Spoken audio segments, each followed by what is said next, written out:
and I could say a different operator. So I could say like this double equal sign would mean equal. So I could basically say like if this string is equal to that string.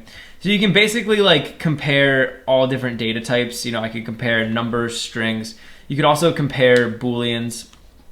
So once again, these are comparison operators, and this one is greater than or equal to, but there's a bunch of other comparison operators we can use. So the most basic is just going to be a double equal sign, and that basically checks to see if the two values are equal. So it'll say like if number 1 is equal to number 2. We can also say not equals, and this exclamation point will basically mean not equal. So it's if num1 is not equal to num2. We also have greater than, less than, greater than or equal to, less than or equal to. And those are kind of all of the operators, or all the, the basic comparison operators that you're going to be using in Python. So using comparisons is really awesome, and there's going to be tons and tons of situations inside of Python where you're going to want to compare different values. So these can be extremely useful. In this tutorial, I'm going to talk to you guys about building a calculator in Python. Now, if you've been following along with this course, you'll know that in the beginning of the course, we actually created a very basic calculator. Basically, the user could just enter in 2 numbers, and our calculator would add the numbers together and spit out the answer. In this tutorial, I want to show you guys how to build a more advanced calculator. So this calculator is going to be able to perform all of the basic arithmetic operations. So we can add, subtract, multiply, and divide. And will actually allow the user to specify which one of those they want to do. So the user will enter in a number, they'll enter in whatever operator they want to use, so plus, minus, divide, multiply, and then they'll enter in the second number and we'll perform the operation for them. So this is gonna be pretty cool, and it's gonna show you how we can use if statements in like a practical application. So let's get started. The first thing we want to do is get input from the user. So I'm gonna create 3 variables, one for the first number, one for the second number, and one for the operator. And we'll basically store the values that the user inputs into those variables. So the first one will just be num1. And I'm gonna set this equal to input, and we're gonna give this a prompt. So I'll say enter first number. And here's actually the thing is, whatever the user enters, we're gonna wanna convert it into a number. So generally in Python, when we get input from the user, no matter what they put in, it just gets converted into a string. But we don't want a string because we're gonna have to be adding or subtracting or multiplying these numbers together. So whenever they enter in the number, I just want to immediately convert it to an actual like number data type instead of a string. So what I can do is I can actually say float, and I can surround this entire input tag with parentheses. And now what this is going to do is it's going to immediately convert whatever the user inputs into a float. Now that's going to mean that they're going to have to insert a number, otherwise we'll get an error. But for the most part, this should work out for us. So I'm actually just going to copy this guy, and we'll go ahead and paste it over here, and we'll paste it one more time. So we're basically just trying to get 3 pieces of input from the user. So the second thing we want to get is the operator. So I'm just going to say OP for operator, and I'll actually get rid of this float because we want to keep this as a string, and I'll just say enter operator. So that's going to be like plus, minus, multiplication, whatever. And then finally down here we'll get num2, and again we're going to want to convert this to a float. So I'll say enter second number. So now basically what we're doing is we're getting the first number, we're getting the operator, and we're getting the second number from the user.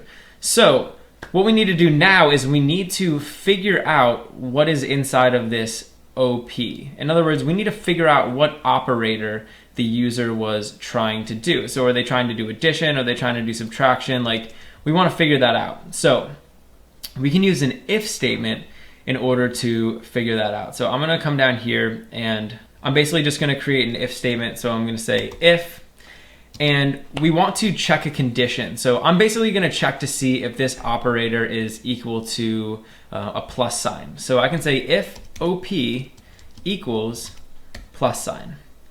And now if the operator is equal to plus sign, I'm just going to print out num1 plus num2. But let's say that instead of a plus sign, they entered in something else. So we can say elif op is equal to, and now we'll check if it's a minus sign. And so here we'll just print num1 minus num2. And actually I forgot to put a colon here. So we can just do these for everything. So now we can say elif op is equal to division, and here we'll just divide the two numbers, so I can print out num1 divided by num2.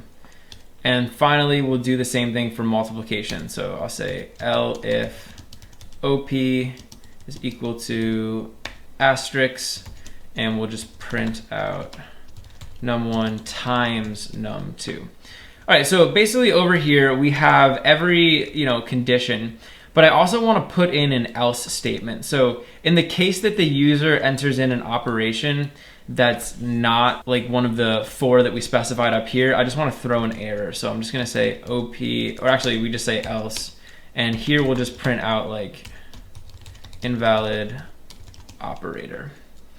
All right, so this if statement should give us everything we want. Basically, I'm just checking to see if it's equal to a plus sign, a minus sign, a division sign, or a multiplication sign. And depending on which one it's equal to, we'll do a different operation. So let's go ahead and run this and see how we do. So I'm gonna run this program, and it says enter first number. Let's enter 5. Enter an operator, so why don't we just do addition and enter a second number. Let's do 23. So now it prints out the answer, 28. So our calculator actually works. Let's try another operator just to make sure. So we'll do 6, and why don't we multiply it by, I don't know, 5.23. So now we go off and we do the multiplication, and looks like we got our answer. So our calculator seems to be working. And so basically all we did was we got the input from the user, and then we used if statements to figure out what they wanted to do, right? So we could check to see if they wanted addition. We could check to see if they wanted subtraction or division or multiplication. And we could also check to see if they entered in an invalid operator. So actually, why don't we try that too? So I'll enter in like 5, and now we'll just enter in like an open and closed parentheses and a 4. So you can see here it's able to tell, like the program's smart enough to know that that's not a valid operator. So these if statements can be really powerful, and we can use them in combination with getting the user input to create a little calculator. In this tutorial, I want to talk to you guys about using dictionaries in Python. Now, a dictionary is a special structure in Python which allows us to store information in what are called key value pairs. So essentially, I can just create a bunch of these different key value pairs, and then when I want to access a specific piece of information inside of the dictionary, I can just refer to it by its key. So the word dictionary is actually pretty appropriate here. If you guys are familiar with a normal dictionary, in a normal dictionary, you'd have a word, and then you'd have a definition associated to that word. So in this situation, the word would be the key.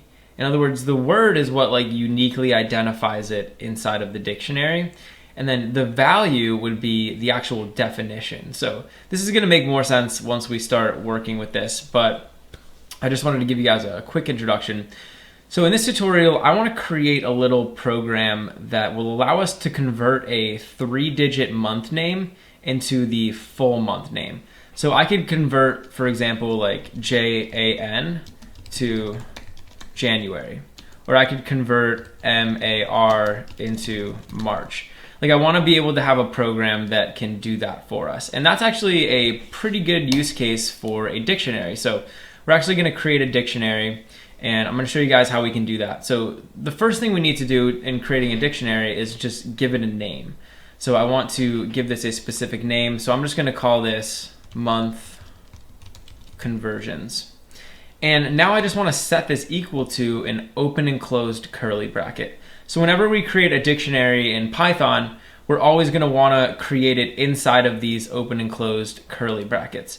And so inside of the dictionary, now we can start defining what are called key value pairs. So I can define a key and then I can give it a corresponding value. And the way that we can do that is just by typing out the key and then typing out the value. So in our case, we're converting 3-digit month names into the full month names. So I would want to type out, for example, JAN, and then I can type a colon, and I want to type out the value I want to associate with it. So we could say January. I could basically do this for every combination. So I could say like FEB, and this would be February. And actually, after each one of these, we're going to need to put a comma. So I could do the same for March. So we could say MAR. So essentially what I can do is I can specify an entry inside of this dictionary for each one of these. So this over here would be the key, and this over here would be the value. And here's one thing is all of these keys have to be unique. So if I was to come down here and change this to JAN, this is actually going to give us a little warning. So you can see down here it says dictionary contains duplicate keys. That's a no-no when we're creating dictionaries. So you always want to make sure that the keys are unique. All right, so I'm going to go ahead and create one of these for each one of the months, and then we'll come back and we'll talk about it.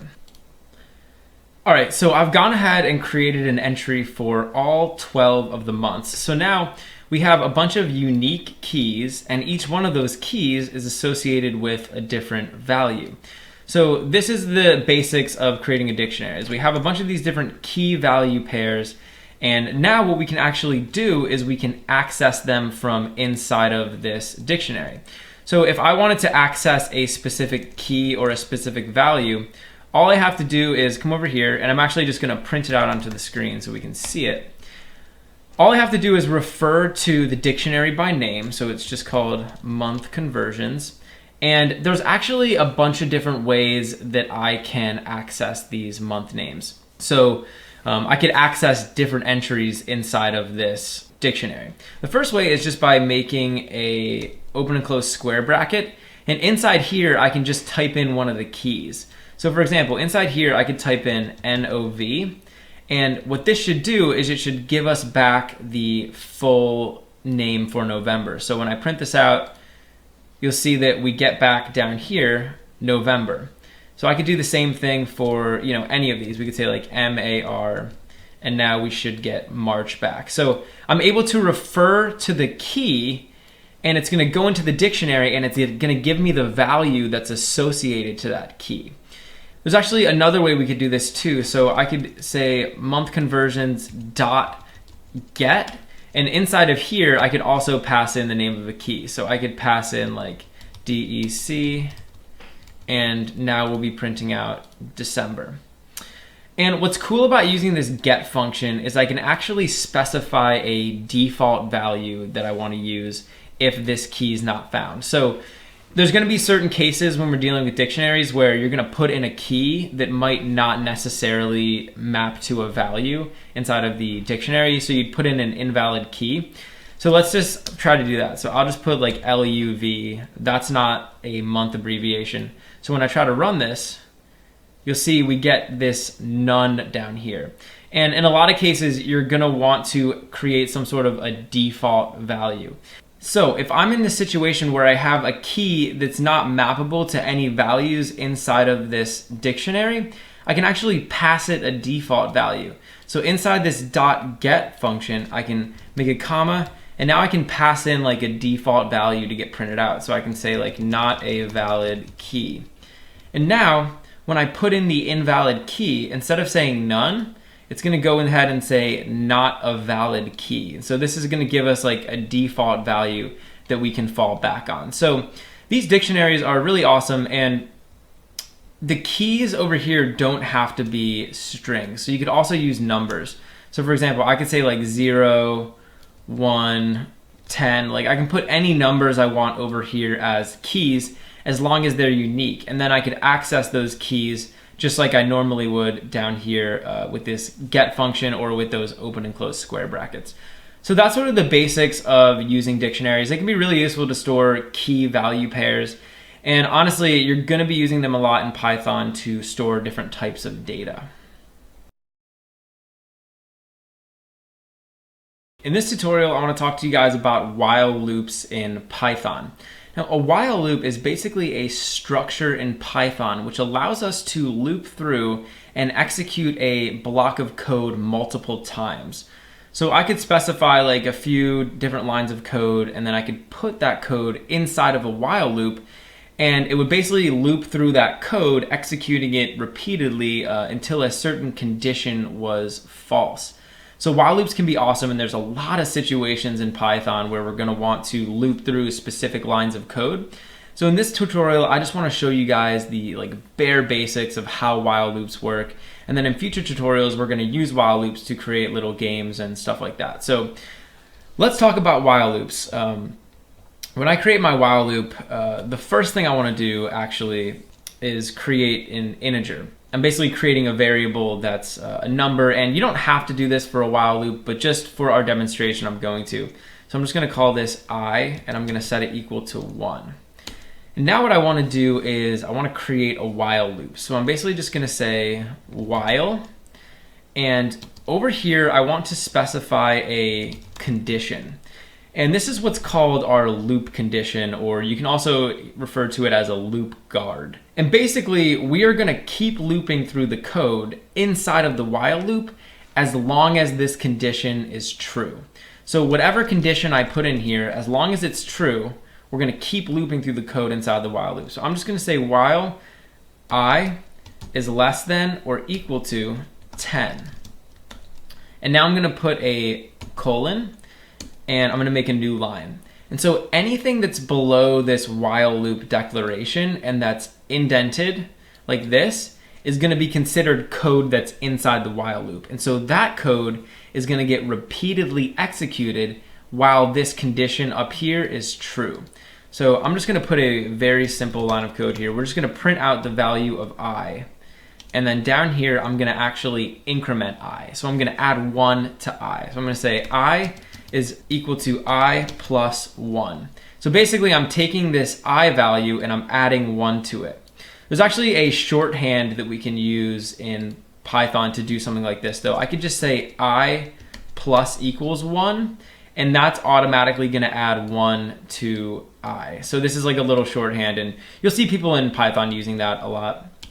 So over here we basically have our while loop. So I have the outline for a while loop. So we're defining this variable up here, and we're going to keep looping through the code inside the while loop as long as this condition up here is true.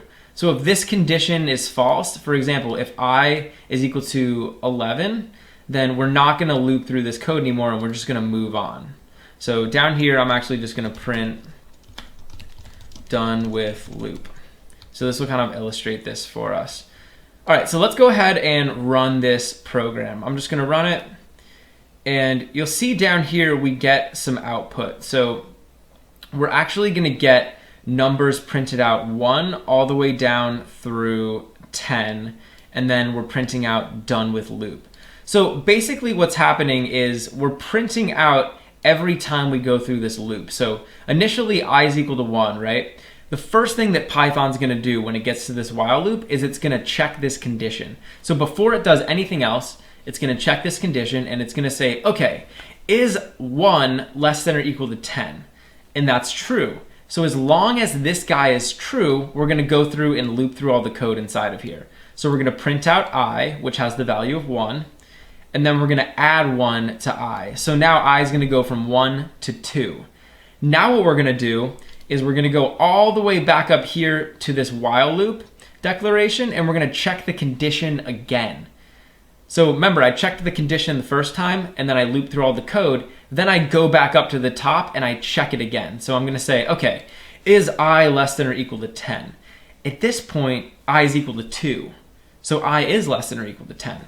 So now we're going to go through and we'll execute all this code again. So I'm going to print out I, so it's going to be 2. And I'm going to add 1 to I, so now we have 3.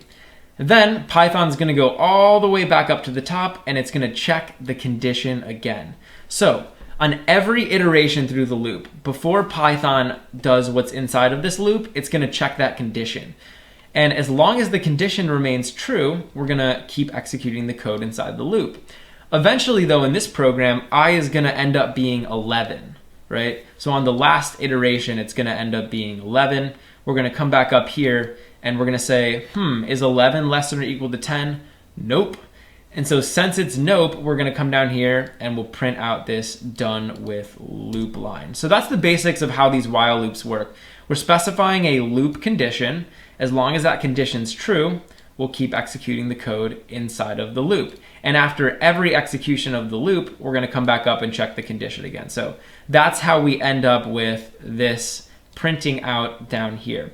So that's the basics of a while loop. And we can use these while loops to do all sorts of things. Like while loops are very, very powerful. In this tutorial, I'm going to show you guys how to build a basic guessing game in Python. And in this guessing game, we're actually going to be using all sorts of cool programming structures that we've learned up to this point in the course. So we're going to be using things like if statements and while loops and variables and all these cool things in order to build this game. So the basic idea is we will specify like a secret word. So we'll have a secret word that we store inside of our program, and then the user can interact with the program and try to guess the secret word.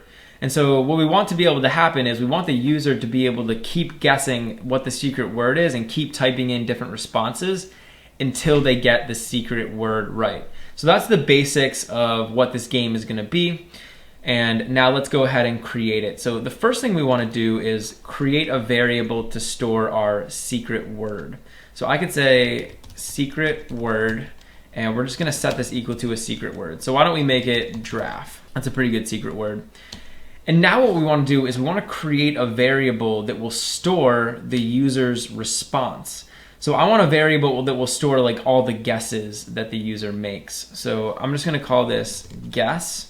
And I'm just going to set it equal to an empty string right now. So now we have the secret word and we have a variable to store the user's guess.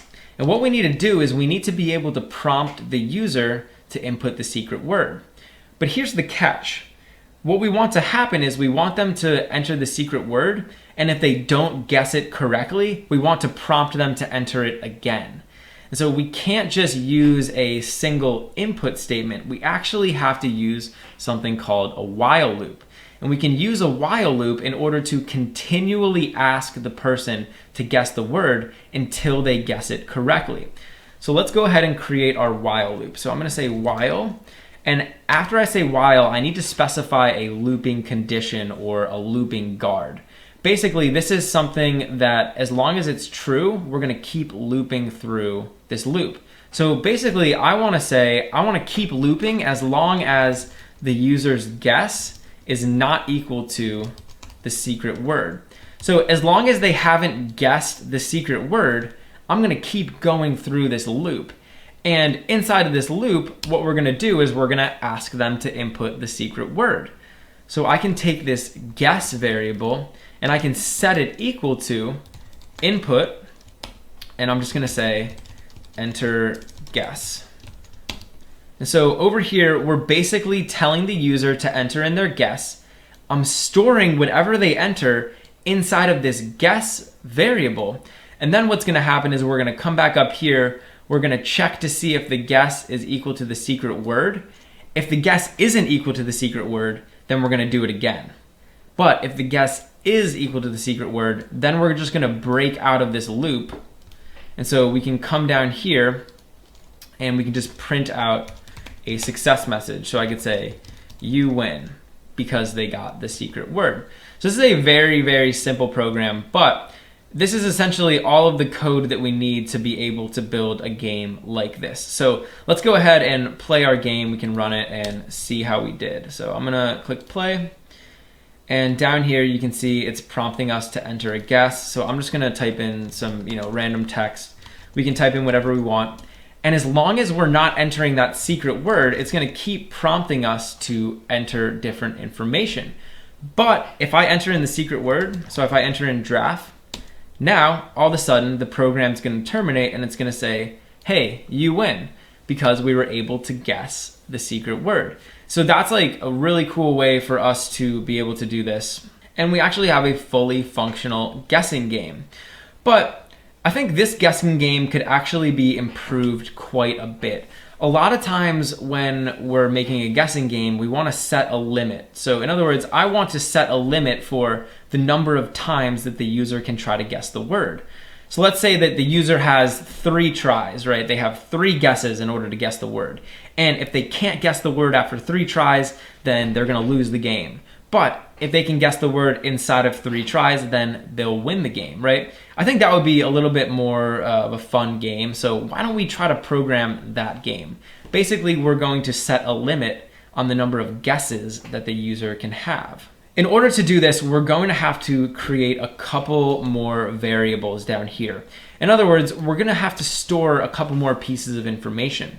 The first piece of information I want to keep track of is how many times the user has guessed, right? So we can just make a variable called guess count, and we'll just set this equal to 0 because initially the user won't have guessed.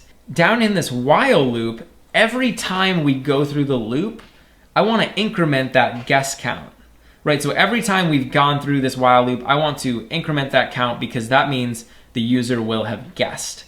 So down here, I'm going to say guess count plus equals 1. And this is just going to add 1 to the guess count. Actually, whoops. All right, so after each iteration of this loop, we're going to go ahead and add 1 to the guess count. All right, so that's the first variable that we're going to need. We're also going to want to store another variable, and this is going to be called guess limit. And basically, this is going to tell us how many times the user can guess the word. So it's going to be guess limit, and we'll basically just say 3. So let's say that the user has 3 tries to guess the word, 3 strikes, and you're out. So the user, if they can't get it in 3 tries, then we're going to basically say that they lose the game. And I'm also going to need one more variable here, which we're going to call out of guesses. And I'm just going to set this equal to false initially. So this out of guesses variable is going to be a Boolean, and it's going to tell us whether or not the user is out of guesses. So if out of guesses is true, that means they have no more guesses, right? They basically lost the game.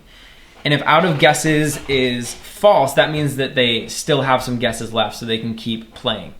All right, so let's use these different variables in order to make our program more functional. So the first thing I want to do is when I go through this loop, I want to check to make sure that the user has more guesses, right? In other words, before I let the user enter a guess, I want to check to see that they haven't already used up all their guesses. So down here, I can make an if statement. I can say if, and inside of the condition, I want to check to see that guess count is less than guess limit. If guess count is less than guess limit, that means that they haven't guessed the total number of guesses that they have, so they have some guesses left. And if that's the case, and if that's true, then I'm going to go ahead and give them a guess, and then we'll increment the guess count. If this isn't true, in other words, if they have reached their guess limit, then I'm going to want to set out of guesses equal to true. Because they're out of guesses, right? They have no more guesses because the guess count wasn't less than the guess limit.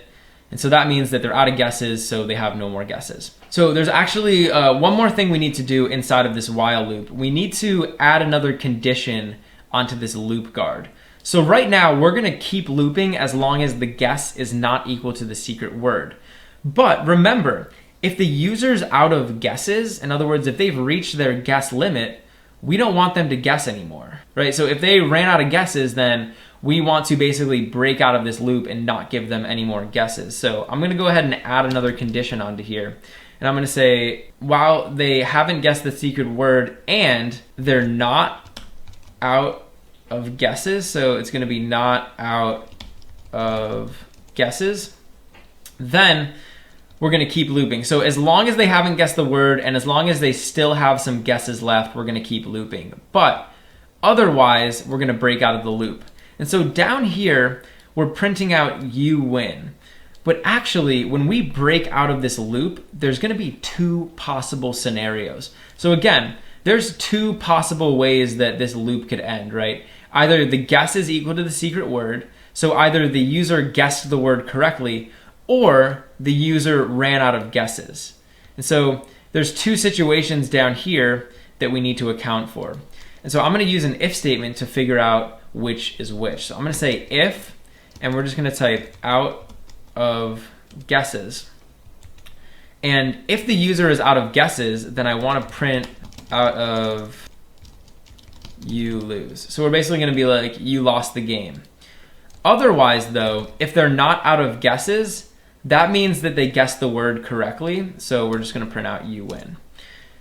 All right, so now we have all of the logic for this little guessing game set up, and let's see if we can run it and play through it. So I'm just going to run this program, and now it's going to tell us to enter a guess. So why don't we enter more guesses than we have? So we're going to try to lose the game. So I'm just going to enter one guess, two guesses, and now I'm on my final guess. So if I don't get it here, we should actually lose the game. And you can see it says, out of guesses, you lose. So we weren't able to guess it in the number of tries that we had. Let's run the program again, and we'll try to win the game. So we'll get a couple wrong. Let's say we're on our last guess, and I'm like, okay, I can do this. So I type in the word, and bam, we won the game. So that's how we can basically create a game where we have a guess limit. So this is a lot of code. Let me walk you guys through this one more time so you can just get a full understanding of what we're doing. Up here, I created a few different variables. We created this secret word variable, and we created this guess variable. Then we also created some more variables. So we created this guess count variable. And this just keeps track of how many times the user has guessed the word. And you can see down here, every time we give them a guess, we're incrementing the guess count. We also have guess limit. And guess limit is telling the program how many times the user can guess. So before I go through this while loop, the first thing I'm doing is I'm checking to see that the guess count is less than the guess limit. In other words, do they still have some guesses left? If they do, then we're going to get the input from the user. Otherwise, we have this other variable up here called out of guesses. And out of guesses is going to tell us whether or not they have some guesses left. So if this is equal to false, that means they have some guesses. If it's equal to true, however, it means no more dice, no more guesses, they are done. So they lost the game. The last thing we needed to do was specify an additional condition up here. So we are going to keep looping through the code inside of this loop as long as the conditions up here are true. So as long as they haven't guessed the word, and as long as they're not out of guesses, we are going to keep looping through.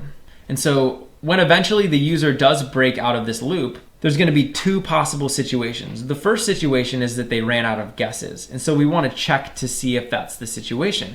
I want to check to see if they're out of guesses. If they are, we'll print out a lose message. If they're not, then they must have guessed it correctly, so they win. And so that is how we can use while loops and if statements and also variables in combination with each other to build a pretty awesome guessing game. In this tutorial, I want to talk to you guys about using for loops in Python. Now, a for loop is a special type of loop in Python which allows us to loop over different collections of items. So a lot of times we'll use for loops in Python to like loop through different arrays, or we could loop over like the letters inside of a string, or we could just loop through like a series of numbers. So for loops provide a very specific purpose. And the easiest way to kind of wrap your head around why for loops are useful is just for me to show you guys a bunch of different examples. So that's exactly what I'm going to do. We're going to look at why for loops are awesome. So down here in my text file and my Python file, I'm going to write out a couple different for loops. So the way that we create a for loop is just by saying for, and now what I want to do is specify a variable. And this variable is going to essentially represent a different value every time we go through this for loop. And you guys will see how that works in a second, but just know that this variable is going to be used on every iteration of our for loop. And each time it will most likely have a different value. So in our case, I'm just going to call this letter, and I'm going to say for letter in And now what I want to do is I want to specify a collection that I want to loop over. One example of this would be like a string. So I could put a string in here. I could just put like Draft Academy. And now I can just put a colon. And so basically what this is going to say is it's going to say for every letter inside of Draft Academy, I want to do something. And so down here inside of this for loop, and again, we need to indent this, we can put what we want to do with each letter. So let me just show you guys like basically what this is going to do. So I can print out letters. So I can print out this letter variable, and it's actually going to print out a different letter inside of this Draft Academy string on every single iteration of this loop. So I'm going to run this program, and down here inside of my console, you'll see that I'm basically printing out Draft Academy. So on the first iteration of the loop, I printed out the first letter in Draft Academy, which was G. On the second iteration of the loop, I printed out I, third was R, fourth was A. So I'm essentially just looping through all of the letters inside of Draft Academy. So I'm saying for each letter in Draft Academy, I want to print out that letter. And so this is kind of like how for loops can be used. We can define a variable, and that variable will change on each iteration of the loop, right? So on the first iteration of the loop, this letter variable represented a G. On the second iteration of the loop, the letter variable stored the value I, etc., right? So we went through this entire string and we were able to print out each letter. So in addition to using this with strings, we can also use this with other collections, for example, like an array. So if I created an array up here, let's just call it friends, I'm gonna set this equal to a bunch of different values. So we can put like a list of our friends in here. We can say like Jim, Karen, and Kevin. Instead of saying letter, why don't we call this friend? And I could say for friend in friends. And now we'll print out the friend. So over here, I'm saying for each friend inside of this friends array, I want to print out the friend. So now we'll actually be able to print out each element inside of that array. So down here, you'll see we're printing out Jim, and then on the second iteration, we're printing out Karen, and on the third, we're printing out Kevin. So I'm able to loop through all of the values inside of the array. And just so you guys know, like, you can name this variable whatever you want. So I could give this like any random name. And if I want to access it though, I have to access it using that same name. So we can loop through something like an array. We could also just loop through a series of numbers. So I could say index over here. And again, this can be anything. I'm just going to call it index. So we could say for index in range, and then in here I can pass in a number. So I could pass in like 10, for example. And down here, I'm just going to print out the index. When I run this program, you guys will see that it's basically going to print out every number in the range from 0 to 10, not including 10. So starting with 0, it's going to print out 0, 1, 2, 3, 4, 5, 6, 7, 8, 9. But notice that it didn't print out 10. So it's essentially just printing out all the numbers between 0 and 10, not including 10. You can also specify a range of numbers. So I could say, for example, like 3 and 10. And now this will print out all the numbers between 3 and 10, not including 10. So we'll run this program. And you can see we print out 3, 4, 5, 6, 7, 8, 9, and not 10. So whatever value that you put here in this second position is not going to get included in the range. And ranges can be really useful. So for example, I could use a range to loop through an array just like we did before. So if I wanted, I could say something like for index in range, and now inside of this range, I can pass in the length of the array. So just so you guys know, if I wanted to get the length of this array, in other words, if I wanted to figure out how many elements were inside of it, I could just type out len and then inside parentheses, the name of the array. And so this is gonna spit out 3 because there's 3 elements inside of here, right? Kind of makes sense. So what I can do is I can say down here inside of this range function, I can just type in len and then friends. And so what this is gonna do is it's gonna essentially give me a range between 0 and the number of friends inside of this list. So down here, I could actually type out friends index, and this will allow me to access each individual friend inside of this list, just like we did before, but now I'm doing it with a range. So you can see I'm typing out Jim, Karen, and Kevin. So actually, for each iteration through this loop, it's basically gonna be printing out friends 0, friends 1, and then friends 2, because in here we're passing in a 3.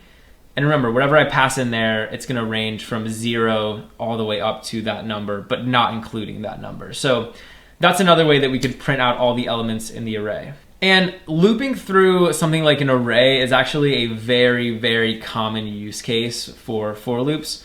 But like I said, we can use for loops to loop through essentially any collection that we have. So we could loop through like a string. We could also loop through, something like an array. So this can be really useful, and that's sort of the basics of for loops in Python.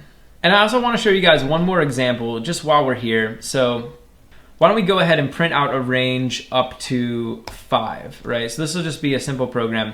You can use all sorts of logic inside of these for loops. So let's say that I wanted to do something special on the first iteration of the loop. So I could say if index is equal to 0, and if the index is 0, then we know it's the first iteration of the loop. So I could do something special. I could like print out first iteration, and then otherwise we could just print like not first. So this would be an example of like, maybe you want to do something on the first iteration of the loop and do something else on subsequent iterations. So if I play this, you'll see only on the first iteration is it printing this out, and otherwise it's printing out other stuff. So, don't be afraid to put some complex logic inside of these for loops, because it can really make your programs more powerful. In this tutorial, I'm going to show you guys how to build an exponent function. Now, an exponent function is basically going to allow us to take a certain number and raise it to a specific power. So in Python, there's actually a really easy way to do this. I could come down here and I could print, we could say like 2, and we can just do 2 multiplication signs, and I could say 3. And this is basically just going to be 2 raised to the 3rd power. So you can see here, I can just print this out and we get 8 because that's 2 cubed. So it's really easy to do exponents in Python, but I want to show you guys how we can use something like a for loop in order to create a function like this of our own. So we'll actually create an exponent function that will basically do this, and we'll use for loops to do it. So let's create a function. So I'm just going to say def, and now we need to give this function a name. So why don't we call it raise to power? And inside of here, I'm going to accept 2 parameters. The first parameter is going to be the base number, and then the second parameter is going to be the power number. So we're going to take the base number and raise it to the power number. So over here, we can just make a colon. Now, inside of this function, we need to start writing some code. Here's the thing. Inside the function, we don't necessarily know the value of this pownum, right? For example, if we knew that we were just trying to like square this number or cube this number, I could just return like base num times base num, right? That would square the number, or I could cube the number base num. So this would be like the number cubed. The problem is though, we don't know like right off the bat what this value is going to be, right? This could change, like the user can decide that. So in order to write this function, we're actually going to need to use a for loop. And I'm going to show you guys how we can use a for loop to basically figure this out. So the first thing I want to do is create a variable, and I'm just going to call it result. And we're just going to set result equal to 1. So we're going to start this off at 1. Now I want to create a for loop. So I'm basically just going to say for, and over here, I basically want to specify like a index. So I'm going to say index in, and now I want to specify a range. And a range will basically range us through a collection of numbers. So basically I want to multiply the base num by itself as many times as the pownum specifies, right? So over here, I can just make this a range of pownum. right? And so we'll basically loop through this for loop as many times as pownum. So if pownum is 2, we'll loop through it twice. If pownum is 4, we'll loop through it 4 times. And every time through the loop, we'll multiply base num by itself. Or actually, you'll see we're going to multiply it by this result. And so down here inside of this for loop, I can basically say result is equal to result times base num. This should actually give us everything we need to take this number to the specific power. So the actual result, of doing the math is going to get stored inside of this result variable. So the first time through the loop, we're just multiplying base num by 1, right? And so now result is going to become the same value as base num. The second time through the loop, so this would be if we were squaring the number, we're basically multiplying result by base num again. So it's essentially just base num times base num. The third time through the loop, we're multiplying result times base num. So we're essentially just cubing the number. So that's essentially what this for loop is doing for us. So the last thing I want to do is right here below this for loop, I'm just going to return the result. So we'll be able to return whatever the result of raising the number to the power was. All right, so let's come down after this function and we're just going to call it. So I'm just going to say, actually we'll print out the answer. So I'm going to say raise to power.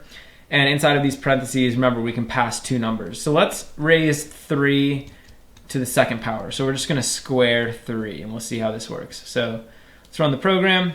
And you can see down here in the console, we're getting 9. Let's try something a little bit crazier. Let's try 3 to the 4th power.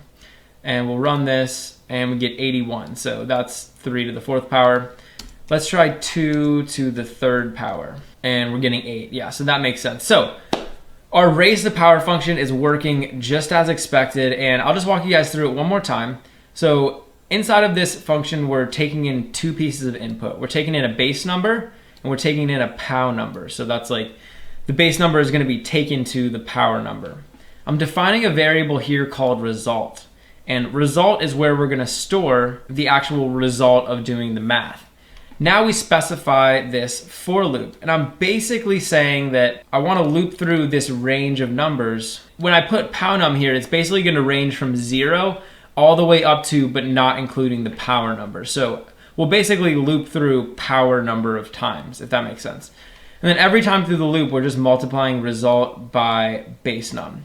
And then we're just returning result. So that's the basics of building a power function. And obviously, if you're just trying to take a number to a power in Python, it's really easy. But this kind of shows you the internal workings, right? For a function like that to work, we would have to actually type something out just like this. In this tutorial, I want to talk to you guys about 2 different concepts in Python. It's going to be a pretty cool lesson. First thing I want to show you guys, though, are 2-dimensional lists. So down here in our Python file, I just want to create a basic list. So I'm just going to call this number grid. And I'm just going to set this equal to a normal list, right? Just like this. Now, normally, if we were creating a list, I could just put in a bunch of attributes and a bunch of elements, right? And now all of these elements are inside of this number grid list. Everybody's happy. But another thing I can do is I can make all of the elements inside of this number grid list lists. So the first item in the number grid list is going to be a list. The second item in the number grid list is going to be a list, etc. So I'm going to show you guys how to do that. I can basically just come down here and where I would normally put the first element in the list, I can just create another array. So I'm just going to make an open and closed square bracket. And now I'm just going to say 1, 2, 3. And I can create the next item in my list. I can say 4, 5, 6. And let's make another item in this list. I can say 7, 8, 9. And finally, we're going to put one more list inside of the number grid list, and it's just going to have 0 in it. So inside of this number grid list, right, this high-level overall list, we have 4 elements. And all of those elements are themselves lists. So essentially what we're doing is we're creating a grid, right? This grid has 1, 2, 3, 4 rows and 1, 2, 3 columns. Right? 4 rows, 3 columns. And that's kind of why these can be useful is we can create a grid-like structure inside of Python using two-dimensional lists. So this is a pretty cool list structure, and I want to show you guys how I can access individual elements inside of this list structure. So for example, let's say I wanted to print out one of these values. Let's say I wanted to print out this 1 right here. The way I can access it is by saying number grid. And the first thing I want to do is make an open and close square brackets. And in here, I want to put the index of the row that I want to access. So this would be like row 0, because that's the 0th element in the array. This would be row 1, it's at index position 1. This would be row 2, row 3, etc. So I could put row 0, and now right next to this I'm going to make another square bracket, and I want to put the index of the column. So this would be like column 1, column 2, column 3. So I'm going to put another 0 because this is at the 0th index of this first array. So I just put 0, 0 here. Now we can print this guy out to the screen, and you'll see down here that we get that 1. So I could also do this for this 8, for example. So this is going to be 0, 1, 2. It's going to be row 2 and column 1. And now we should be able to print out that 8. So that's basically how we can access elements inside of this 2D list. The next thing I want to show you guys is a nested for loop. And a nested for loop is a situation, like I said, where we have a for loop inside of a for loop. And I'll show you how we can use this nested for loop in order to print out all the elements inside of this array. So I'll basically show you guys how to parse through a two-dimensional list or a two-dimensional array. All right, so basically we're just gonna create a normal for loop. So I'm gonna say for, and I'm just gonna say row in number grid. And I'm using the word row here because I'm kind of seeing these guys as rows, right? These are sort of horizontal rows in our little grid. So for each of those rows, for each of the elements inside of number grid, I want to loop through. So I could actually just print out each row right now, and it's just gonna print out all the rows inside of this list. So you can see down here, we basically just get exactly what we have up there. But I wanna be able to access each of these individual attributes inside of each of these array elements. So we can actually create another for loop, and I'm gonna put that for loop inside of here. So now I'm gonna say for column in row.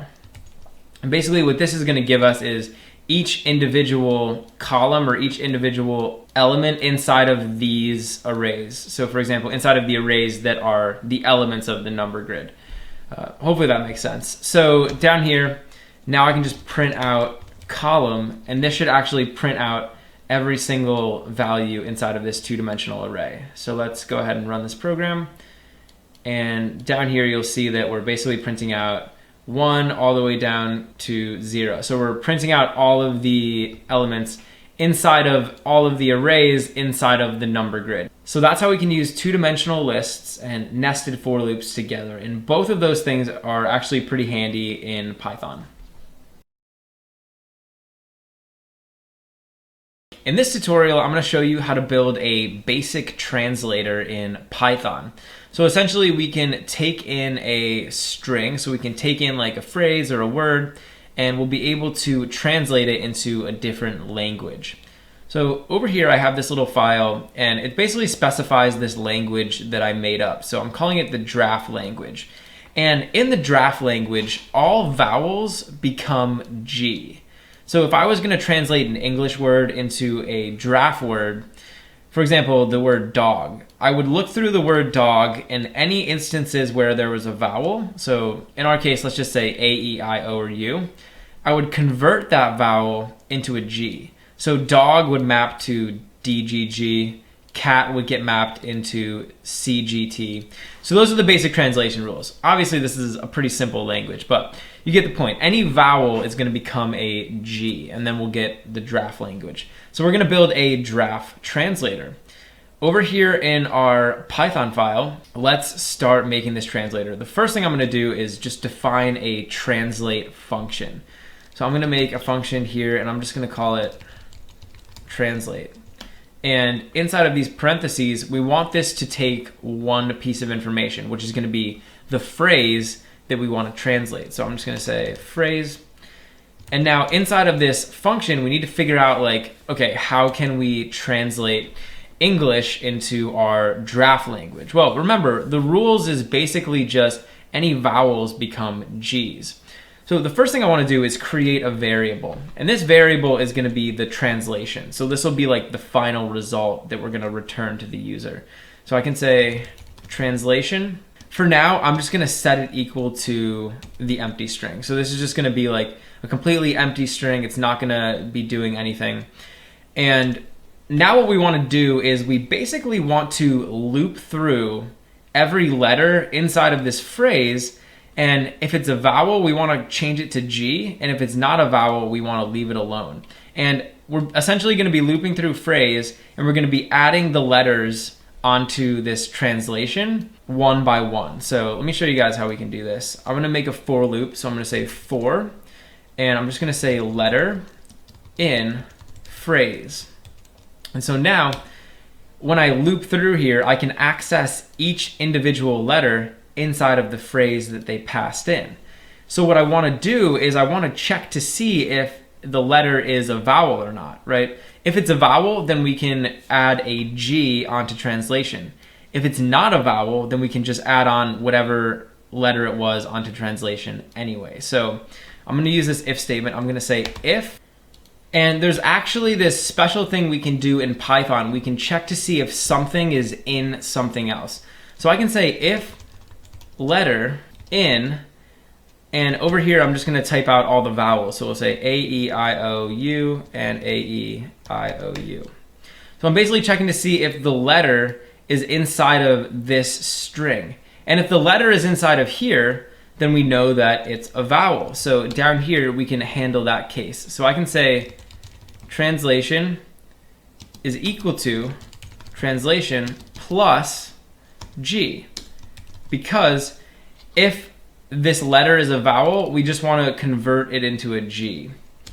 Otherwise, though, I can basically just say translation is equal to translation plus letter. So in the case where we have a vowel, I'm adding a G onto translation. In the case where we don't have a vowel, I'm just adding on whatever letter it was onto translation. So finally, down below this for loop, we just want to return the translation. So I'm just going to say return translation. And now we have a awesome translate function, and it should probably work. So let's come down here and we'll test it out. So why don't we allow a user to input some information? So I'm basically going to call this function. Actually, we're going to print it out. So we'll print this out, and I'm going to call this function translate. And inside of here, I'm actually just going to pass whatever the user inputs. So I can just say input, and inside of these parentheses, I can say the prompt. So enter a phrase. And so now I'm basically combining all of these statements together. I'm saying I want to print out the translation of whatever the user enters in. So let's go ahead and run this program, and we'll see how we do. So I'm going to run the program. It says enter a phrase. Actually, let me format this a little bit better. Okay. All right, so it says enter a phrase. So let's go ahead and do that. So let's just type in the example we used before. I'm going to say dog. And so now out pops the answer, which is DGG. So that's kind of cool. And then we can just keep running this as many times as we want. So I could type in like to be or not to be. So this is like a little bit longer of a string. And you can see it translates it into our draft language. So that's basically how we can create our little translator app. And that's pretty cool. And so you can see we're using a for loop in combination with an if loop. And that's a really powerful structure. And actually there's one place over here where we can make this a little bit more efficient. So instead of saying if letter in this string, you'll notice here I'm checking to see if it's in all the lowercase and the uppercase. I could actually just say if letter dot lower in, and now I only have to type out the lowercase letters, and it's still going to do the same exact thing. So that's a little like hack or whatever that we could use. And there's also one more problem with this program. So you'll notice down here, we're setting the translation equal to the translation plus G. But the problem is, if I was to start my word inside of the phrase with a capital vowel, so in other words, if I said like on, you'll notice that when this gets printed out, it gets printed out as lowercase gn. So it's not keeping our uppercase syntax. And that's kind of a problem. So we could actually use another if statement in here, and we could check to see if letter.is upper. And if the letter is uppercase, then we can just set the translation equal to the translation plus a capital G. Otherwise, we can just set it equal to the lowercase g. And so now we're able to control both of those situations. So let's just test this and see if it works.